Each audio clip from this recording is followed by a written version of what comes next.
Welcome to another edition of the Lower House Debate. This debate is sponsored by the Tama Media Services, a service that provides several media components to include this edition of our Lower House Debate this evening, February 1, 2018, here in Monrovia, Liberia. This evening we're going to be looking at a discussion on whether it's necessary for non-Negro descent to own and or buy land in Liberia at this point in time. We now welcome you to this section of our debate and ask you to keep tuned as we welcome on stage our moderator, Ake Mwabo, who will take the stage from here there on. Welcome, Mr. Moderator.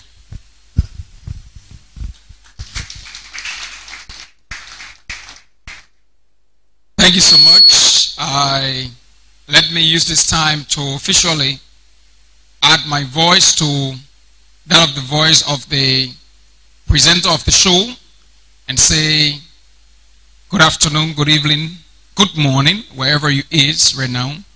And we are here in Monrovia, specifically in the MVTR building. Like we said over and again, this is the Lower House Debate, and this debate is a platform provided for people to have separate views on national issues affecting our country. So those of you who've been following our national politics today we're discussing, those of you who've been following our politics in Liberia, it is clear glittering all around that there is this issue of transition that we have observed. Liberia as a country, we've come from a long way. Over 70 years, our country have now experienced a political transition from one democratically elected government to another democratically elected government. We had the opportunity after 14 years of civil unrest that took us to the 2003 Accra Peace Accord. In 2005, we had an elections. That of course, that elections by international and local observers, they all said it was peaceful, it was transparent, and that election brought to power Africa first democratic female president. Like always, Liberia have set records, and they continue to set records in a good and very good way. So we had her running for 12 years. In 2011, she also had the opportunity to go to the polls and again defeat one of Liberia's best, Mr. Winston Totman. I'm saying all of this to give you the impression of where we've come from, where are we now, to give parliament members the opportunity to debate on critical national issues, as those are the issues for which they have been elected by their people. In 2017, the issue of elections have been a real critical issue. After over 70 years of no transitional elections, we now have the opportunity to go to the polls. Going to the poll, we have over 20 political individuals that participated in the elections. And after the first round, we had the opportunity to go to a poll where the Vice President of the Republic of Liberia, Honorable President Ellen Johnson Sirleaf, Ambassador Joseph Yuman Boakai, went to the poll from the Unity Party against the major opponents, Ambassador George Manawia. And in that elections, you know the rest of the story. Ambassador Weah won overwhelmingly on the 26th of December. And many call that day the Boxing Day, as a day that brought Liberia's new president. So distinguished ladies and gentlemen, since his installation on the 22nd of January, he had a wonderful speech delivered at the famous Samuel Kayadu Sports Complex. And by constitution, he's responsible to present his State of the Nation address before the legislature, which he did. And this State of the Nation address, distinguished ladies and gentlemen, those of you that have not been following Liberian politics, have been categorized by a lot of controversy, like I say. You know, so the controversy all came with his own pronouncement about non-Negro descent having the opportunity or given the rights to have access to purchasing and owning land, and as well as this issue about dual citizenship, something that former President Ellen Johnson Sirleaf had the opportunity to back and forth forever and could not pass. So they have created panic amongst Liberians, locally, internationally, to all of the different intellectual centers. There have been discussions surrounding this land ownership and that of this dual citizenship. We are on a mandate as a house of legislature of the Liberian people, specifically the 54th National Legislature, to bring to you honorable parliament members, those that will be sitting here today, to talk about the merits and demerits of the essence of having non-Negro descent given the right to buy or own land in Liberia. What does it mean for us as a country, and what the improvement it will bring to us. So, ladies and gentlemen, I am honored to serve as your moderator. My name is Isaac Mwapo, and I'm here. I'm also the Speaker of this Parliament. Independently, I will listen to the view of my different legislators who will inform me of my decision moving forward as I represent the 54th National Legislature.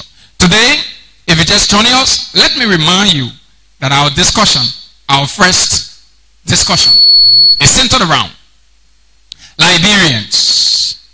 Our discussion is centered around whether we should allow non-Negro descent to be given the rights to buy or own land in Liberia.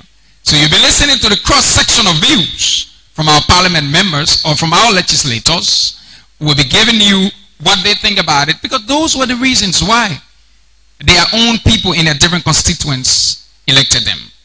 Without saying much, let me now ask you to invite your friends, your loved ones, to come and join the show. This will be a very lovely and interactive time.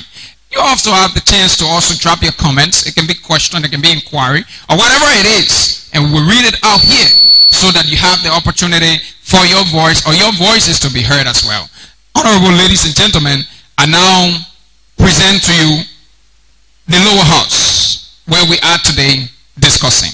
And again, our discussion is, should non-Negro descents be given the rights to buy or own land in Liberia? We'll listen to our first legislators that are arguing, and they are arguing a side which they will obviously defend, uphold, and maintain. You have my honor.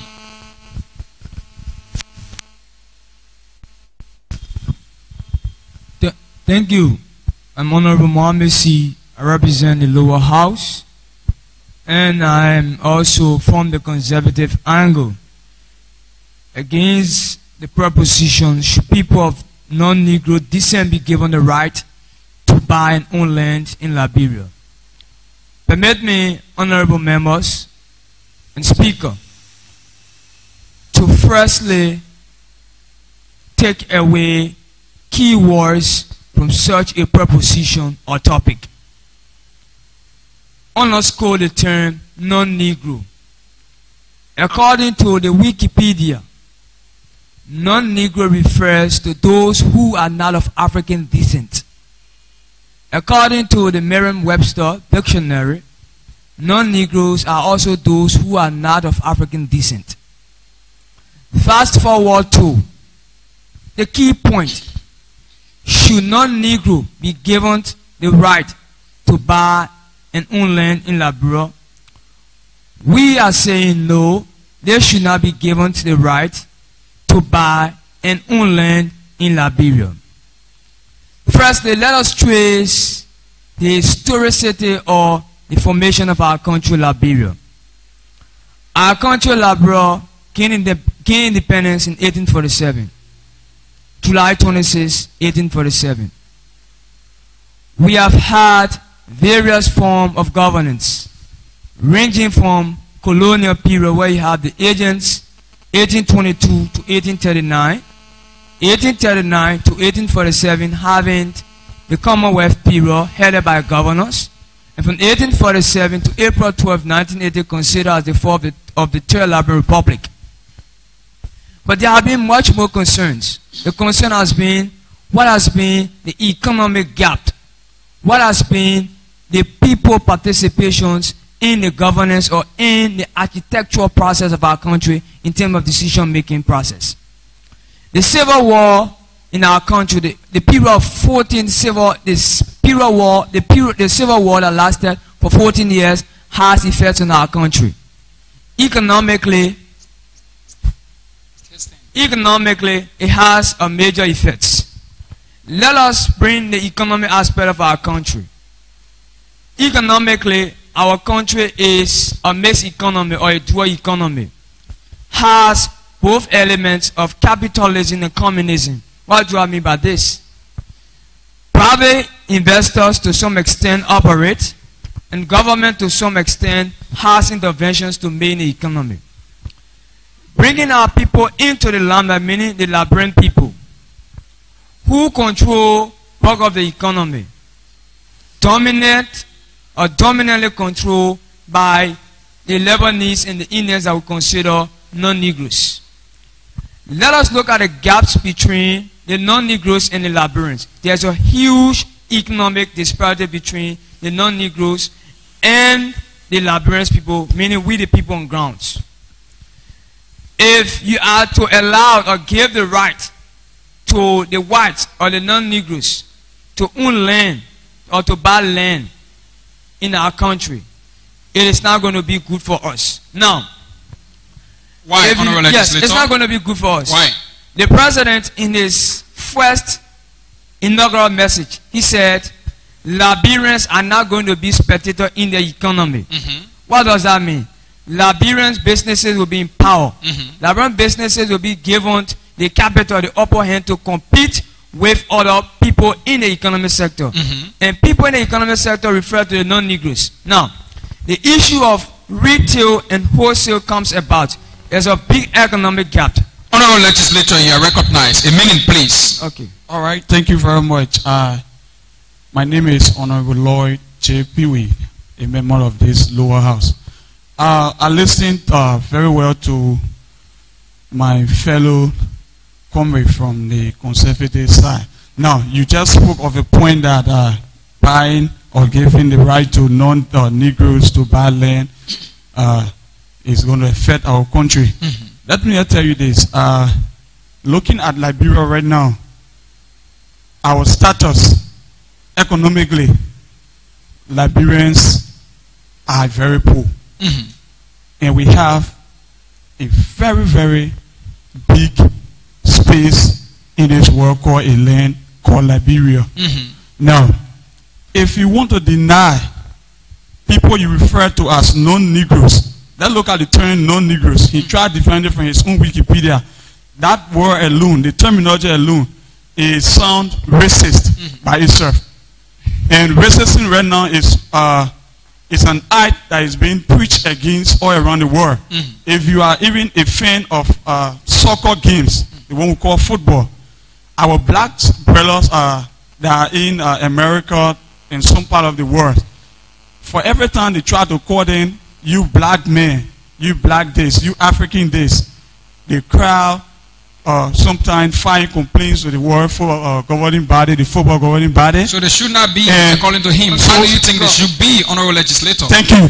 If you give the opportunity to those we refer to as non-Negroes who come into your country, it helps, it brings development. One, wow.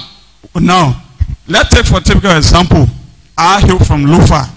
Now, from Monrovia to Lofa County, you have 223, what do I refer to as 223 miles from Monrovia to Lofa. And if you want to even develop the 223 miles, I'm a student of engineering also, it takes you $1 million United States dollars to develop just 1 mile. In discussing 223 miles. Now, look at your own country.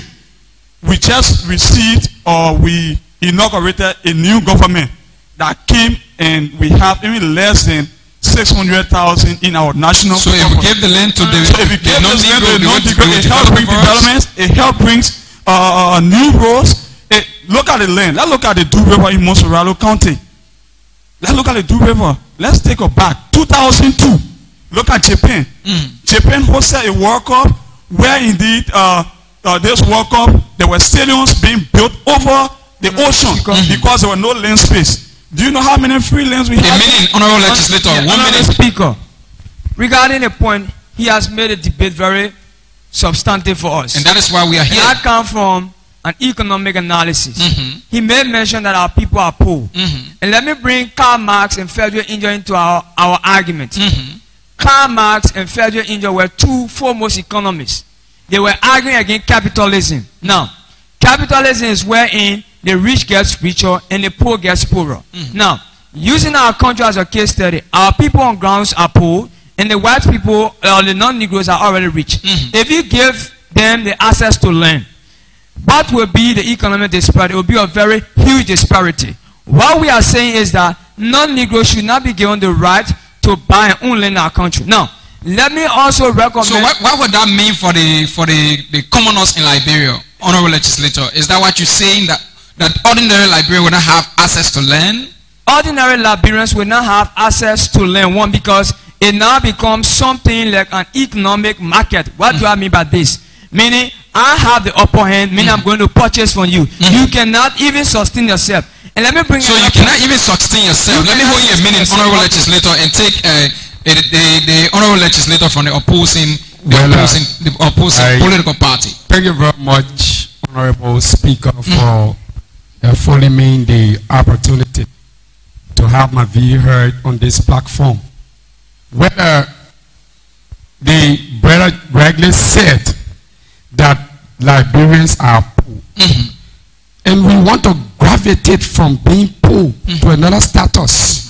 That is the reason why we are saying that non-Negro should be given the right to purchase and own lands in Liberia. Let me give you the economic breakdown to that in supporting our ideas, that we do believe that if given then the support will gravitate Liberia from being poor to that of being rich.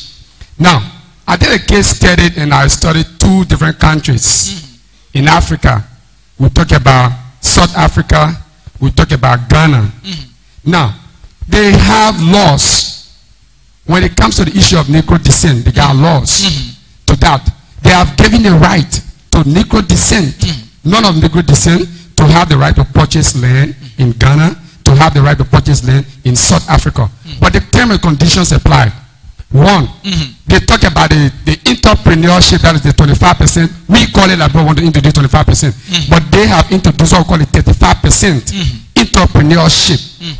Now, that entrepreneurship serves in a term wherein if you are of non-Negro descent and you came to South Africa and purchased a land in South Africa, now, they give you 2 things. One, they give you infrastructure development. And that infrastructure development comes through your economic willpower. And that brings what we call employment to those that will not be employed. So for the case of Liberia, we were afraid during those days when our forefathers thought that we never had a political will, we never have the strength, we were not independent nation. So they were afraid that if you give the right to non-Negro descent, they will own all that you have. But now that we have reached the peak in life, where Liberia is no different from other countries around here that have accepted that, Liberia should follow suit. Because you will bring economic development. Let us go back to a minute, honorable legislator. Let me listen to you. Honorable Speaker, Honorable Mohammed Kone. And you know, when we turn to discuss legislation that will affect the country, not just us, because maybe we can afford, but I believe the masses cannot afford. Now, the problem of Liberia has never been the issue of owning land, or non-Negro owning land. The issue of Liberia has been the governance structure. The government of Liberia have many sources or means to see how best it can develop its own country. Now, I give you the example of Singapore. There is no foreigner or someone who is not of Singapore. Now, I draw this analysis to mean because we believe that Negroes, from the liberal view, they believe they are Negroes and they want non-Negroes in a getting land in our economy. Now, for the country called Singapore and the Netherlands, they don't agree on that. Only citizens that are from the Netherlands is granted to own land. So it tells you that Singapore is one of the world's most developed countries. That is one. A high educational structure, develop. Now, so if you are telling us that those non-Negroes, let's agree that you have 1,000 Americans coming to Liberia to own land. Now, land only in Liberia have been a problem. Now, if you were to look in the Grand Cayman County saga now, where the Justice Minister Fedje Cheru, he went there and he cautioned those people that the prime giant in Liberia, they lease the land from these people. They have refused to pay the benefit of these people. They have caused a chaotic situation. How much more about us allowing them to buy the land? So just leasing the land. If I understand you, just leasing the land. They have caused chaotic situation for us. How much more about buying the land from us? Now, there are a lot of other people who are not Negro, the Lebanese, the Joe Hada. He has married a Liberian woman, for example. Now, he comes and lease a land from a particular group of people, use a cash, go to the court, and marginalize those people because they are poor. Our economy says we are living on less than $1 a day. So if a man leaves from America or London, for example, are you telling me that that man is living on less than $1 so a day?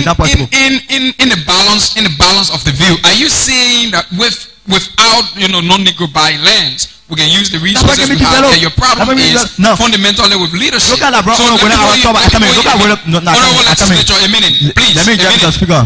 Honorable legislature, a minute.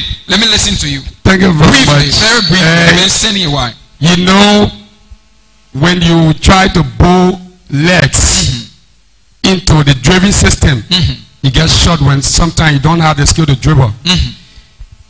When you talk about Grand Cape Mal County, I'm a son of Grand Cape Mal County, and I understand the issues land in Grand Cape Mal County. Let me take you back to the Charlie King.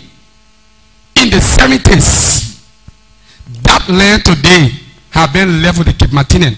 There is a very wild courage of palm. Cape Martinian call that they call it the kino palm. Today, if you get to Wangeko, from Wangeko all the way to the beach, Cape Martinian are now benefiting from that palm farm because there was an investment done. And that investment today, the people of that land enjoy that. Let me take it back to Kinjo. A meaning, honorable legislature. A meaning. Pardon me? A meaning. Oh, thank you very much. Let me take it back to Kinjo and take it back to Sami Dabi in just 30 seconds each. Wrap up. Sami Dabi today, those of our land have been given to people. They are people who own those land and they pay more than 45 years due to the government. And when they went there, they negotiated with those people and the land was given to them. Now we are saying that the economic trickle-down effect, like the Calikin found, that is one of the economic trickle-down effect we're discussing.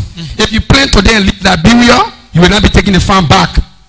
It will give you more courage to invest more when you are giving the leverage to buy and invest in Liberia. It will give you the leverage. Thank you. Let me hold you a bit, honorable legislator, and listen to the legislators from the conservatives. Thank you.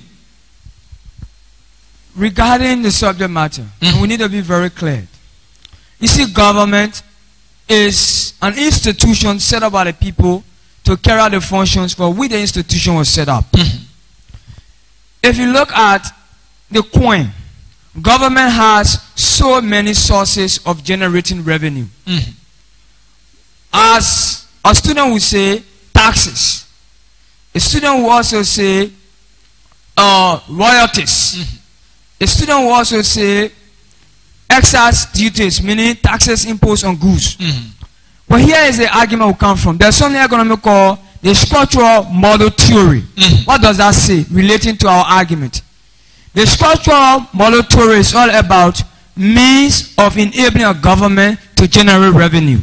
Now, if you look at our country at present situation, there is a serious crisis of argument that hang over Dura Plus, an Indian-owned business entity, where there is a serious maltreatment of the Liberian people.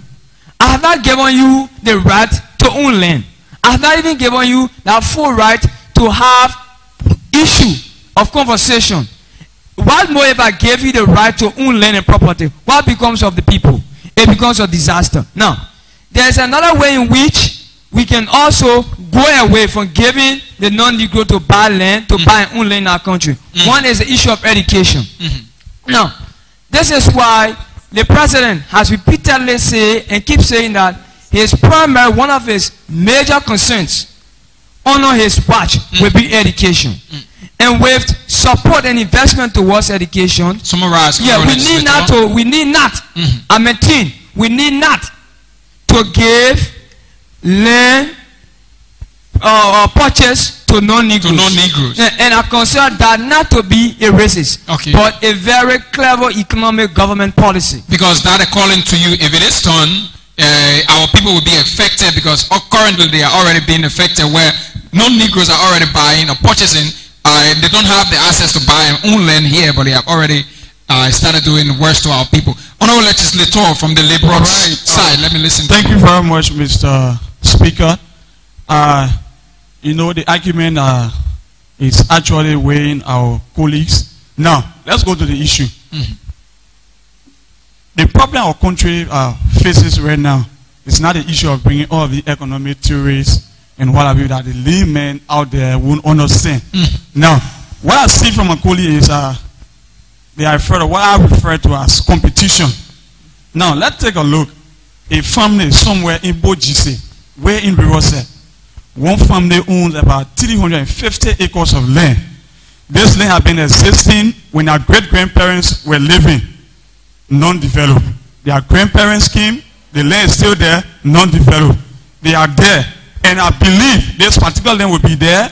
It will be non-developed. Their children will come. Their children's children will come and will not be developed. Now, if you try please have your seat. Honorable Legislator, please have your seat. Continue. This land, if you give the right to non-Negroes to buy land, all you have to do is, if this government for which we represent the commoners rather meant good for our people, let's put into place good laws. We also some of the broker deeds that have been in past governments giving lands to Indians, Lebanese that he spoke of. We understand the kind of agreement. Look at the Firesoon land. Look at the acres of land Firesoon is covering. Because our previous government probably did not set summarize 1 minute. They did not put into place the right laws to affect positively our common people. Now, all you have to do, give the right to the people, but with a particular minute. You hear my colleague? A particular minute, like what your colleague said, there must be restriction. Let me listen, please. So that you can have competition. Let me listen to a buttress view on the Liberal side. A buttress view. Thank you very much. You know, when we talk about law, we talk about government, we talk about state. There are three cardinal issues. We talk about state, law, and government. Now, there are basic law that we have on the people. When you talk about the Land Reform Law Act in 2008, that was passed into hand bill by the National Legislature, the 53rd National Legislature. Now, what comes to mind? This law gave right to a non-Negro to only lease land for 7 years. 7 years. And only to the fact that if you only give a lease guarantee to an individual, only to the fact that he may not develop to the extent that you expect, but giving him the right to buy and own properties, you get to realize that that Lebanese or that Indian will not want to take his industry outside Liberia to another area where he might be where people might be benefiting for that side, but to cut down the cost. We don't get the cost benefit analysis. To cut down the cost and build your institutions here and stay right here, do your business, employ more people, and then get more resources outside from your own side, because only to the fact that you are now legitimate per law that guarantee you to do. The new point created, it will not just create economic development, it will also create infrastructure, the social infrastructure. Thank you so much, Honorable Legislator. I recognize you, Honorable Speaker. Honorable Speaker. Whenever you speak of development, you need to understand that development is a gradual stage. Wrap up. Development is a gradual stage. And regarding, he spoke about. Thank you so much. Development is a gradual stage. Distinguished ladies and gentlemen, this is how we bring to an end our discussion here at the Lower House. And here today we've been having a very heated discussion from members of the legislature. And of course, they've been discussing the issue about foreigners, non-Negroes, owning lands in Liberia. And so you listen to them, and it informed me as the speaker of this 54th National Legislature to represent the interests of this body, and that interest will be adequately represented. Before then, let me turn to our honorable panelists for a word or two. Thank you very much for viewing this wonderful debate this evening here in Monrovia, Liberia. We want to say thanks to all of you who are watching this event via Facebook. And we want to say thanks to our debaters for participating in this debate wonderfully. Now we'll join the panelists who will give us their own view of how the debate went on. Honorable panelists, the turn is yours to make your own contribution. All right. Thank you very much. My name is Marcus Mewipia. I'm serving as one of the panelists for this unique debate. Well, the debate was splendid, and actually we were able to obtain some knowledge, something we have not heard before, and some interaction has been taking place between citizens and investors, and we see it as a good one, and thanks to the organizer. Well, for the conservatives, I understand that probably it could be that they are new lawmakers, so the rules were not followed in totality. But as it relates to their argument, the issue about land purchase and how it benefits the citizen is highly economical. And so in such a discussion, you must have some economical knowledge to proffer your argument. And I understand that the panelists from their side had the leverage from the economic standpoint. And so in more instances, they were able to set example on the marginalization of those foreign dealers or the foreign investors on the citizens. They made mention of citizens being marginalized at the Dura Plus and other places. And if you ask citizens in the Republic of Liberia, sometimes you hear, if you decide to do an opinion poll, you hear them saying such a thing. And so their argument actually went in the right direction. And so because of that, I was able to give them 50%. Now, for the guys from the liberal angle, they were much more cognizant of the rules and regulation. They were properly diving into the issue. But then, after they have told us that shedding our land is beneficial to us, they were not able to categorically tell us what the Sand Derby has done for the people of Liberia or the people of Cape Mount. What has the people of Liberia benefited from the people of Firestone or the organization called Firestone? So they fell short in exactly giving us those information. And so because of that, I felt that they were not too strong in defending their argument. And so I gave them 25%. Thank you very much.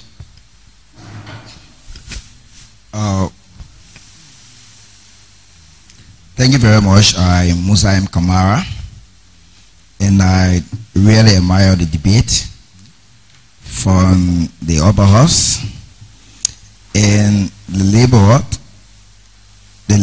and the ESCON debate was fun, but that those that stood that the debate, they said that the land shouldn't be sold to the non-Negroes.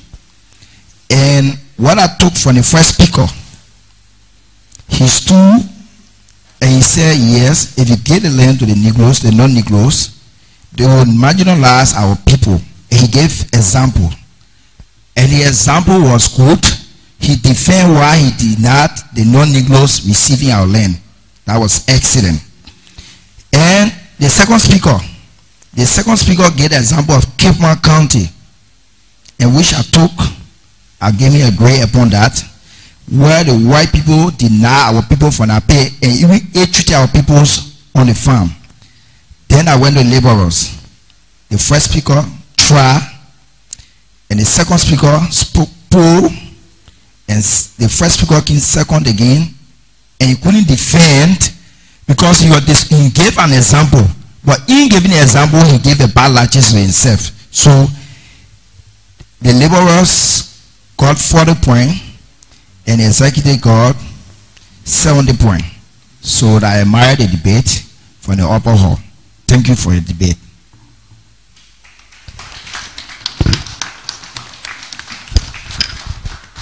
Ladies and gentlemen, we say thank you very much for viewing this debate, the lower house debate organized by the Tama Media Services. As we earlier told you, today is February 1, 2018, and indeed it's a continuation of our regular debate here every week. Maybe sometimes we bring it twice, maybe sometimes once, maybe sometimes twice, but what be the case, we will bring you a debate at least once a week. So once again, thanks to you for viewing this wonderful event, and thanks to our people who participated in the debate from the lower house, Liberal and Conservative. Once again, thanks to you, and we say keep viewing as we take a break to come back with the final segment or edition of this debate on today, February 1, 2018. Again, my name is Edwin Benson, your presenter. Please stay tuned as we take a break for this debate and come back to continue on the next topic. Thank you so much.